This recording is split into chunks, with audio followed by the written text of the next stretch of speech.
Hi friends, പുതിയൊരു വീഡിയോയിലേക്ക് എല്ലാവർക്കും ഒരിക്കൽ കൂടി സ്വാഗതം. വൈകുന്നേരങ്ങളിൽ ചായയുടെ കൂടെ കഴിക്കാൻ പറ്റുന്ന നല്ല ക്രിസ്പി ആയിട്ടുള്ള ഒരു അടിപൊളി പക്കവട. ഇത് എങ്ങനെ ഈസി ആയിട്ട് നമുക്ക് തയ്യാറാക്കാം. വീഡിയോ ഇഷ്ടമായാൽ ഒന്ന് ലൈക്ക് ചെയ്ത് സപ്പോർട്ട് ചെയ്യുക. മലബാർ ടിപ്സ് ചാനൽ ഇതുവരെ സബ്സ്ക്രൈബ് ചെയ്യാത്തവരുണ്ടെങ്കിൽ സബ്സ്ക്രൈബ് ചെയ്ത് ബെൽ ബട്ടൺ ക്ലിക്ക് ചെയ്യുക. 4 മീഡിയം സൈസ് സവാളയാണ് ഞാൻ ഇതിനായിട്ട് എടുത്തത്. ഒരു ചെറിയ കഷ്ണം ഇഞ്ചിയും മല്ലിയില, കറിവേപ്പില, ഇതാണ് ഇതിലേക്ക് ആവശ്യമായ ചേരുവകൾ.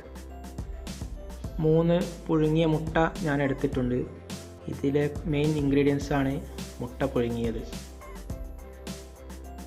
നമ്മൾ ആദ്യം എടുത്തു വെച്ച സവാള ഇതുപോലെ ചെറുതായി അരിഞ്ഞെടുക്കുക. അതിലേക്ക് നമ്മൾ മുട്ട, അതിൻ്റെ ഉള്ളിലെ മഞ്ഞ ഒഴിവാക്കി വെള്ളം മാത്രം എടുത്ത് ചെറുതായി അരിഞ്ഞ് ചേർക്കുക. കൂടെ തന്നെ മല്ലിയില ചെറുതായി അരിഞ്ഞതും ഇതിൻ്റെ കൂടെ ഇട്ട് കൊടുക്കുക.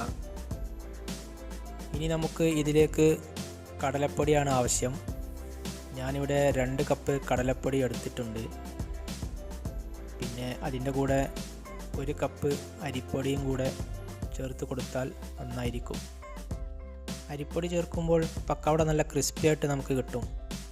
ഇനി ഇതിലേക്ക് 1/2 ടീസ്പൂൺ ഗരം മസാലയും പാകത്തിന് ഉപ്പും ചേർത്ത് 1 ടീസ്പൂൺ കാശ്മീരി മുളക് പൊടിയും പിന്നെ 1/2 ടീസ്പൂൺ മഞ്ഞൾപ്പൊടിയും ചേർത്ത് നന്നായി മിക്സ് ചെയ്യുക. നമ്മുടെ കയ്യിൽ ചിക്കൻ മസാല ഉണ്ടെങ്കിൽ അതും ചേർക്കാവുന്നതാണ്, കുഴപ്പമൊന്നുമില്ല.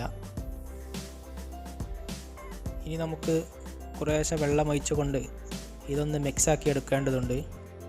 വെള്ളം ആവശ്യത്തിന് ഒഴിച്ചാൽ മതി, കൂടുതലാവാൻ പാടില്ല. ഞാനിവിടെ പച്ചവെള്ളമാണ് എടുത്തത്. ഞാനിവിടെ എല്ലാം മിക്സാക്കി എടുത്തിട്ടുണ്ട്. ഇതുപോലെയാണ് വേണ്ടത്. ഇനി ഒരു പാൻ അടുപ്പത്ത് വെച്ച് ചൂടായ എണ്ണയിലേക്ക് ഇത് ചെറിയ ഉരുളകളായിട്ട് ഓരോന്നോരോന്നായി ഇട്ട് കൊടുത്ത് നമുക്ക് വറുത്ത് കോരിയെടുക്കാം. ഓരോന്നോരോന്നായി തമ്മിലൊട്ടാതെ വറുത്ത് കോരിയെടുക്കാം. വൈകുന്നേരങ്ങളിൽ കുട്ടികളൊക്കെ സ്കൂൾ വിട്ട് വരുമ്പോൾ ഉണ്ടാക്കാൻ പറ്റുന്ന നല്ലൊരു പക്കവട റെസിപ്പിയാണിത്. വീഡിയോ എല്ലാവർക്കും ഇഷ്ടമായെന്ന് വിചാരിക്കുന്നു. ഇഷ്ടപ്പെട്ടാൽ ചാനലൊന്ന് ലൈക്ക് ചെയ്യുക. സബ്സ്ക്രൈബ് ചെയ്യാത്തവരുണ്ടെങ്കിൽ ഒന്ന് സബ്സ്ക്രൈബ് ചെയ്ത് സപ്പോർട്ട് കൂടി ചെയ്യുക. നമ്മൾ ഓരോരുത്തരും ഓരോ രീതിക്കായിരിക്കും ഓരോ ഭക്ഷണങ്ങൾ ഉണ്ടാക്കുക. ഇത് ഞാൻ എൻ്റെ രീതിക്ക് ഉണ്ടാക്കിയൊരു പക്കവട റെസിപ്പിയാണ്. എല്ലാവർക്കും ഇഷ്ടപ്പെടും. നിങ്ങളൊന്ന് ട്രൈ ചെയ്ത് നോക്കുക.